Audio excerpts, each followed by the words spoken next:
Bismillahirrahmanirrahim. Assalamualaikum warahmatullahi wabarakatuh. Baik, kita berjumpa kembali bertemu kembali dengan pembahasan yang lain, yaitu kali ini kita akan membicarakan terkait norma hukum gitu ya. Nah, sebelum ke materi, bahwa teman-teman perlu mengetahui bahwa untuk norma hukum dan norma kadang ada ahli hukum yang membedakannya, dan ada ahli hukum yang hampir sama mengelompokkan bahwa norma hukum adalah bagian dari sebuah norma gitu ya. Karena kita sendiri mengetahui dalam pendidikan kewarganegaraan misalkan gitu ya, bahwa di Indonesia itu ada norma gitu ya, ada norma sosial, ada norma agama, dan ada norma hukum salah satunya gitu ya. Makanya kenapa sebagian besar ahli mengelompokkan bahwa norma hukum itu masuk ke dalam norma pada umumnya. Baik, apa yang akan kita pelajari pada sesi kali ini, yaitu pertama norma secara umum, kemudian norma hukum apa bedanya gitu ya. Nah, kemudian sifat-sifat norma gitu ya, sifat-sifat norma hukum tentunya di sini yang kita akan fokus. Karena sebelum kita beranjak kepada muatan atau inti dari sebuah peraturan perundang-undangan, kita harus berbicara dulu terkait norma hukum yang terkandung di dalam sebuah peraturan atau perundangan. Baik, beberapa ahli hukum mengatakan atau menganggap bahwa norma itu sinonim dengan kata kaidah gitu ya. Nah, jadi kaidah atau di dalam bahasa aslinya itu dari turunan bahasa Arab yang dari kata koidah gitu ya. Nah, kata norma itu sendiri dalam kamus bahasa Indonesia itu artinya adalah aturan atau ketentuan yang mengikat semua atau sebagian warga masyarakat, atau aturan yang baku ukuran untuk menentukan sesuatu. Itu menurut kamus bahasa Indonesia dari kata norma. Nah, secara etimologi, bahwa norma itu sebenarnya berasal dari bahasa Latin yang artinya adalah nomos. Nah, nomos ini artinya adalah nilai gitu ya.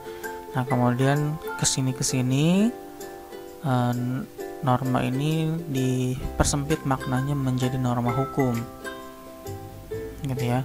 Padahal sebenarnya kalau dilihat secara hierarki, norma hukum itu adalah bagian dari norma itu sendiri gitu ya. Cuman bedanya adalah ada kata hukum dan ada umum, tidak ada kata hukumnya. Nah, menurut Ibu Maria Farida, bahwa norma adalah suatu ukuran yang harus dipatuhi seseorang dalam hubungannya dengan sesamanya ataupun lingkungannya. Oleh karena itu, kenapa kita ketahui bahwa norma itu ada 4 gitu ya, karena ada hubungan dengan sesama atau lingkungannya.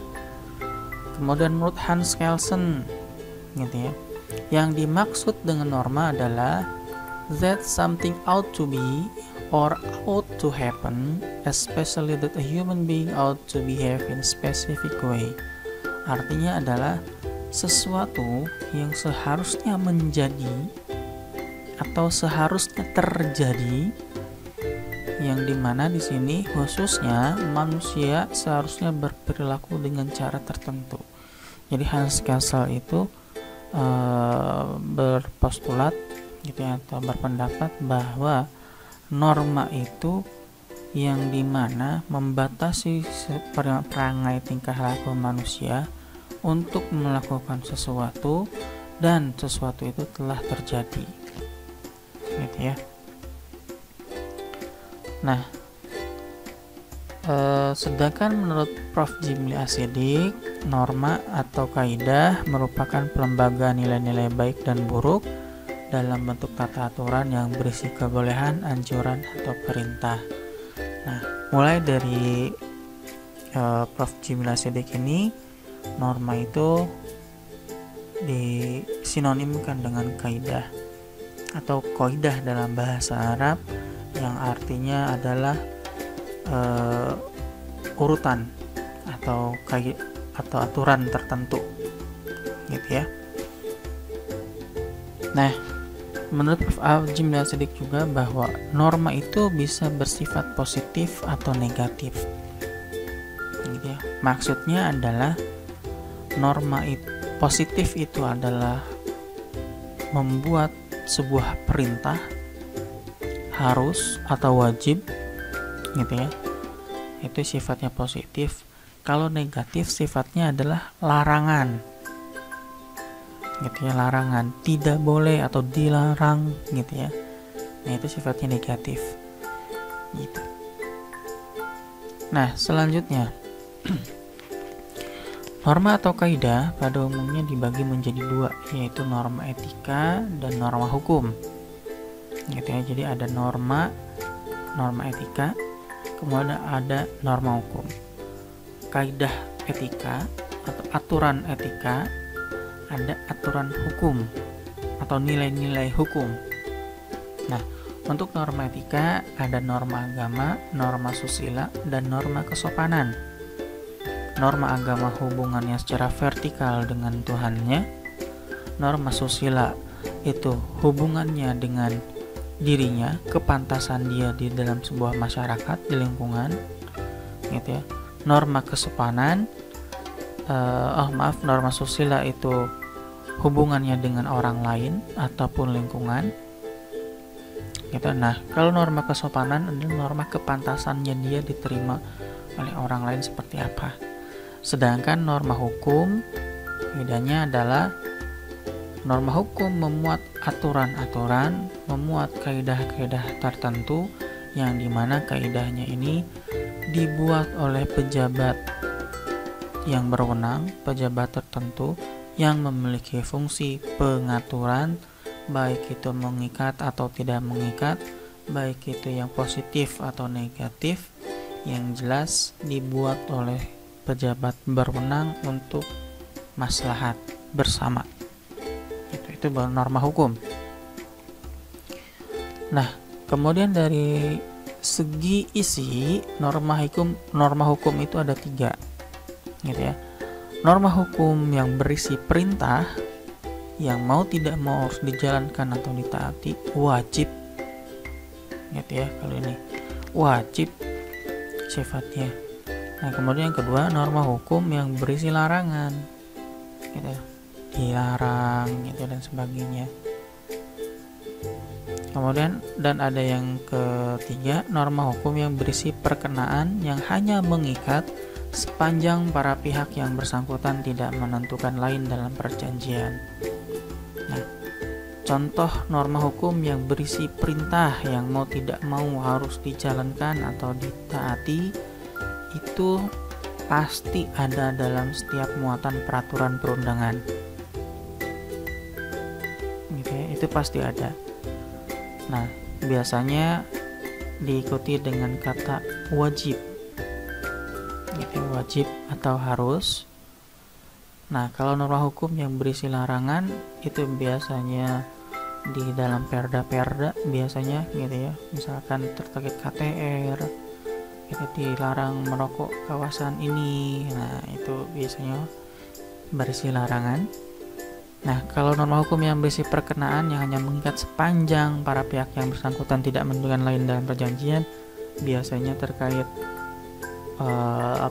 acara perdata, gitu ya. Hukum perdata itu biasanya seperti itu, perjanjian, gitu ya. Kemudian hukum dagang, atau misalkan aturan dalam jual beli, itu kan suka ada masalah garansi, gitu. Nah, masalah garansi itu masuk ke dalam norma hukum yang mengikat sepanjang para pihak yang bersangkutan tidak menentukan lain dalam perjanjian, itu masuk ke dalam ke situ, gitu ya. Tapi untuk garansi tidak memiliki kekuatan hukum, itu hanya berisi terkait norma saja, Nah, kemudian menurut Purnadi Purbacaraka dan Surjono Sukanto, norma hukum itu memiliki sifat, gitu ya. Ada 3 sifat. Ada imperatif, ada fakultatif, dan ada campuran antara imperatif dan fakultatif. Kalau imperatif itu sifatnya harus ditaati, memaksa, gitu ya. Kalau fakultatif itu tidak secara a priori mengikat atau wajib dipatuhi, itu hanya pengaturan, gitu ya. Jadi hampir sama dengan yang tadi, gitu ya, pada yang slide sebelumnya, bahwa norma hukum itu ada yang sifatnya perintah, mau tidak mau harus dijalankan, ada yang berisi larangan, ada yang berisi perkenaan atau hanya pada suatu kondisi tertentu, gitu ya. Nah, menurut Surjono Sukanto dan Purnadi Purbacaraka pun demikian. Itu imperatif itu yang sifatnya memaksa, fakultatif itu yang tidak secara a priori mengikat atau wajib dipatuhi. Nah, sedangkan menurut Prof. Jim Liasidik, gitu ya, sifat norma hukum itu ada 2, abstrak dan umum, konkret dan individual. Bedanya adalah abstrak dan umum itu ditujukan kepada semua subjek yang terkait tanpa menunjuk siapapun itu, gitu ya. Dan tidak ada individu tertentu yang dibatasi. Jadi semuanya berlaku secara umum. Contohnya apa? Contohnya adalah Undang-Undang Dasar, gitu ya. Undang-Undang Kesehatan yang sifatnya masih umum, Undang-Undang Perlindungan Konsumen, misalkan Undang-Undang ITE, siapapun itu orangnya sepanjang dia menggunakan atau ada transaksi elektronik, dia bisa dikenakan UU ITE, gitu ya. Nah, itu maksudnya abstrak dan umum. Nah, sedangkan konkret dan individual itu ditujukan kepada orang tertentu, pihak atau subjek-subjek hukum tertentu, atau peristiwa dan keadaan-keadaan tertentu. Contohnya apa? Contohnya terkait hukum perdata, gitu ya, hukum nikah, hukum perceraian. Jadi ada subjek-subjeknya di situ, gitu ya. Jadi hanya terbatas pada suatu topik, pada kondisi tertentu, subjeknya yang tertentu, dan semua orang juga belum tentu kena hukum ini, gitu ya. Nah, baik, itu saja yang dapat saya sampaikan yang berkaitan dengan norma hukum, gitu ya. Jadi untuk norma hukum bisa dibilang sebagian besar ahli hukum menyatakan bahwa norma hukum itu adalah bagian dari norma, gitu ya. Jadi ada norma itu ada 2, norma etik dan norma hukum. Norma hukum ini adalah nilai-nilai atau aturan-aturan tertentu yang diciptakan atau berada pada sebuah aturan atau perundangan yang dibuat oleh pejabat yang berwenang, gitu ya. Jadi norma hukum seperti itu, dan norma hukum biasanya tertulis, gitu ya.